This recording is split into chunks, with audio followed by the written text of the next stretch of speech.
Assalamualaikum warahmatullahi wabarakatuh. Selamat datang siswa dan siswi generasi terbaik. Semoga selalu sukses dimanapun berada. Amin. Di video ini akan kami sampaikan sekilas materi PAI kelas 12 tentang pernikahan. Bagaimana materinya? Berikut ulasannya. Oke, bisa dilihat di sini ada peta konsep ya. Untuk materinya adalah pernikahan. Untuk pembahasannya di sini akan kita bahas hak dan kewajiban suami istri, kemudian pernikahan dalam Undang-Undang Pernikahan Republik Indonesia, kemudian hikmah pernikahan dalam Islam, ketentuan pernikahan dalam Islam, dan lain-lain ya. Untuk kompetensi dasarnya, yang pertama KD 3.6, diharapkan siswa mampu memahami ketentuan pernikahan dalam Islam. Kemudian KD 4.6, memperagakan tata cara pernikahan dalam Islam. Pernikahan adalah sunnatullah yang berlaku umum bagi semua makhluknya. Al-Quran menyebutkan dalam Quran Surat Ad-Dariyat ayat 49, dan segala sesuatu kami ciptakan berpasang-pasangan, supaya kamu mengingat akan kebesaran Allah.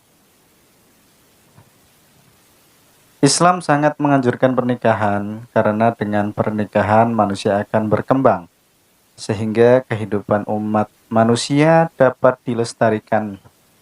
Tanpa pernikahan, regenerasi akan terhenti, kehidupan manusia akan terputus, dunia pun akan sepi dan tidak berarti. Karena itu Allah Subhanahu wa Ta'ala mensyariatkan pernikahan sebagaimana difirmankan dalam Quran Surat An-Nahl ayat 72. Bismillahirrahmanirrahim.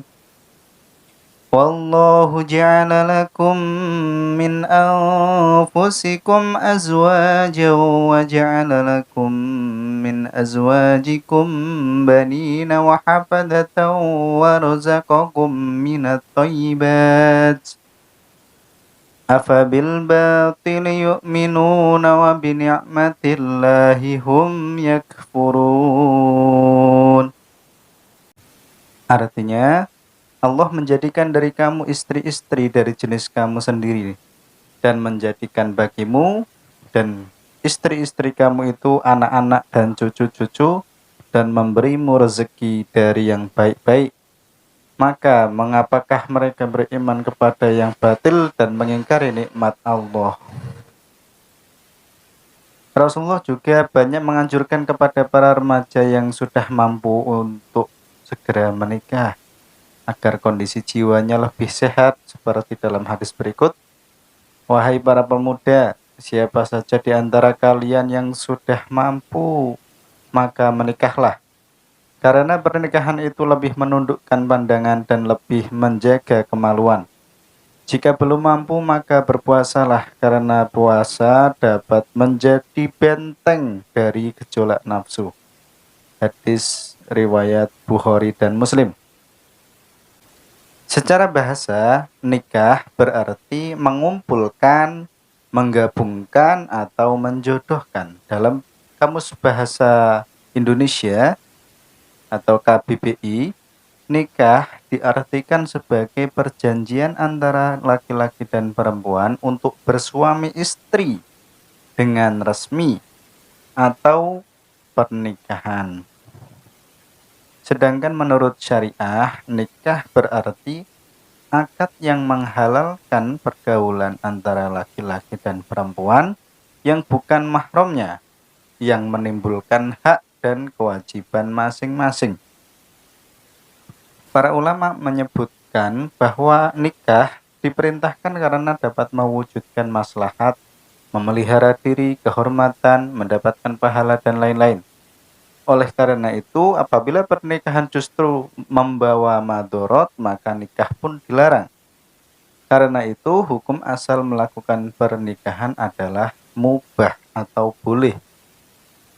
Para ahli fikih sependapat bahwa hukum pernikahan tidak sama penerapannya kepada semua mukallaf, melainkan disesuaikan dengan kondisi masing-masing, baik dilihat dari kesiapan ekonomi, fisik, mental, maupun akhlak. Karena itu, hukum nikah bisa menjadi wajib, sunnah, mubah, haram, dan makruh. Penjelasannya adalah sebagai berikut. Wajib, yaitu bagi orang yang telah mampu baik fisik, mental, ekonomi, maupun akhlak untuk melakukan pernikahan. Mempunyai keinginan untuk menikah dan jika tidak menikah maka dikhawatirkan akan jatuh pada perbuatan maksiat. Maka wajib baginya untuk menikah. Karena menjauhi zina baginya adalah wajib dan cara menjauhi zina adalah dengan menikah. Kemudian nikah hukumnya sunnah, yaitu bagi orang yang telah mempunyai keinginan untuk menikah, namun tidak dikhawatirkan dirinya akan jatuh kepada maksiat sekiranya tidak menikah.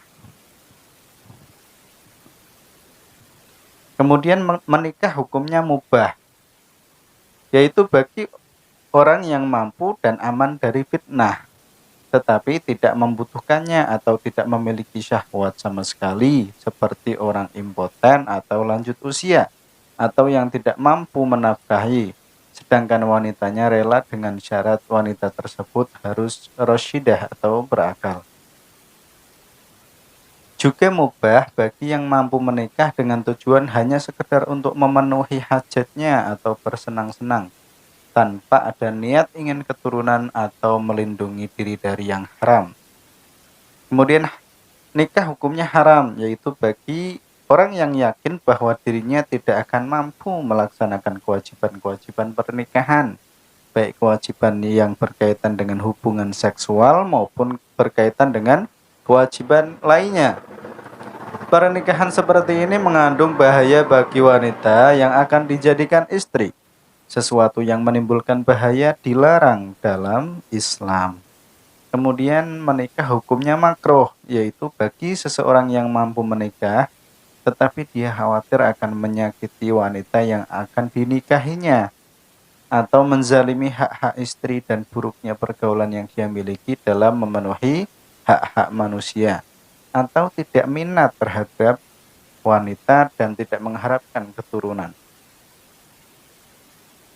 Orang-orang yang tidak boleh dinikahi. Wanita yang haram dinikahi disebut juga mahram nikah. Dilihat dari kondisinya, mahram terbagi menjadi dua. Yang pertama, mahram mu'abbad atau wanita yang diharamkan untuk dinikahi selama-lamanya. Seperti keturunan, satu susuan, mertua perempuan, anak tiri. Jika ibunya sudah dicampuri, bekas menantu perempuan dan bekas ibu tiri. Yang kedua, mahram ghairu mu'abbad, yaitu mahram sebab menghimpun dua perempuan yang statusnya bersaudara. Ya, jadi kalau mahram ghairu mu'abbad ini tidak selamanya haram dinikah, ya. Misal saudara sepersusuan kakak dan adiknya. Hal ini boleh dinikahi tetapi setelah yang satu statusnya sudah bercerai atau mati. Yang lain dengan sebab istri orang dan sebab iddah.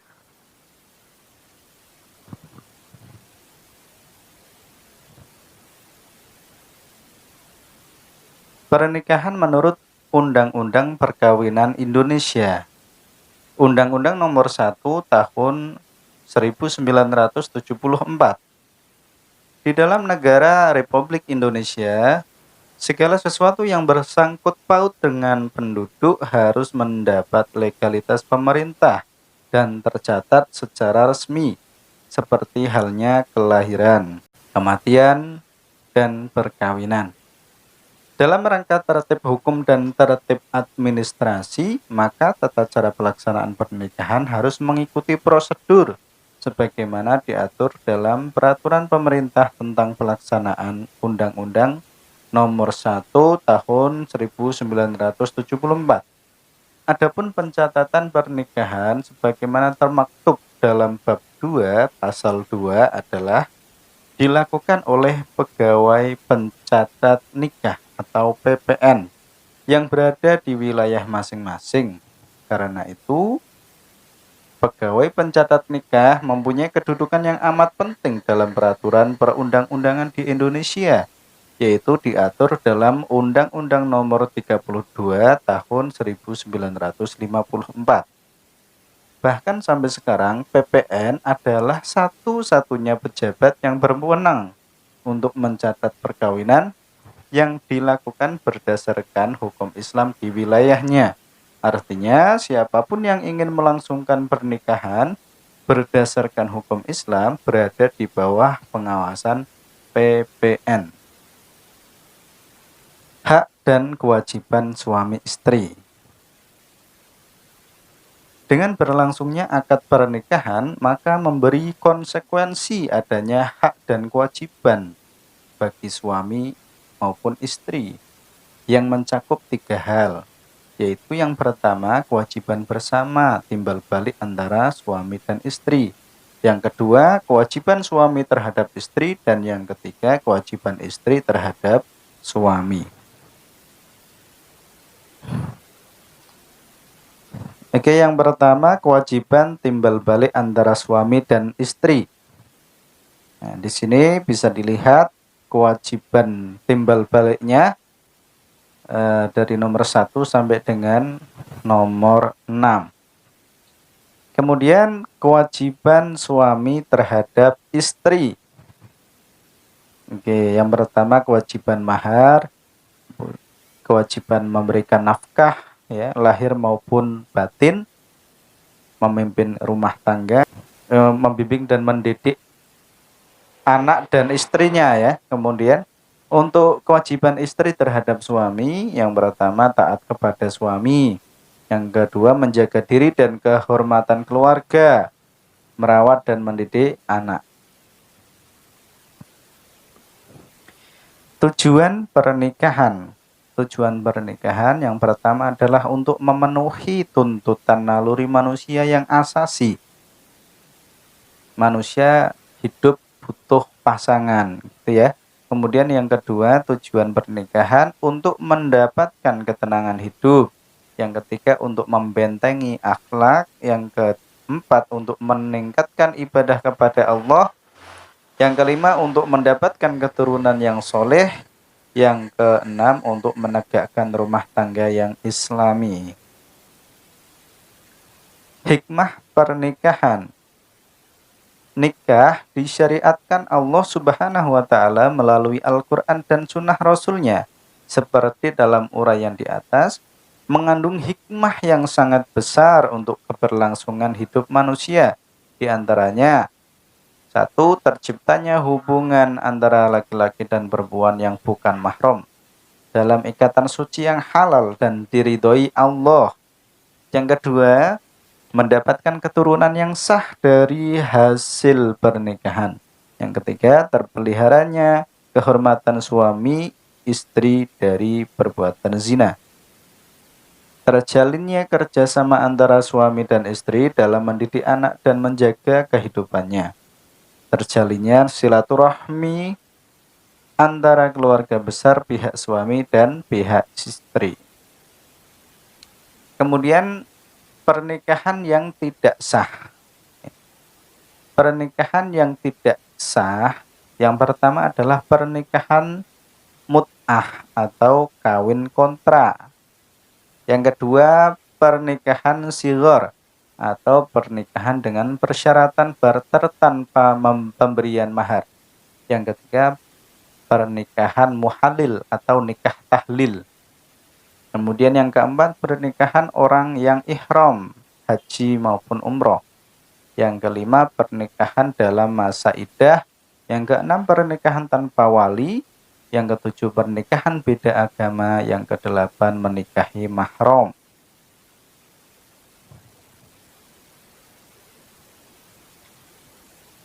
Selanjutnya, penerapan perilaku mulia. Oke, bisa dilihat ya.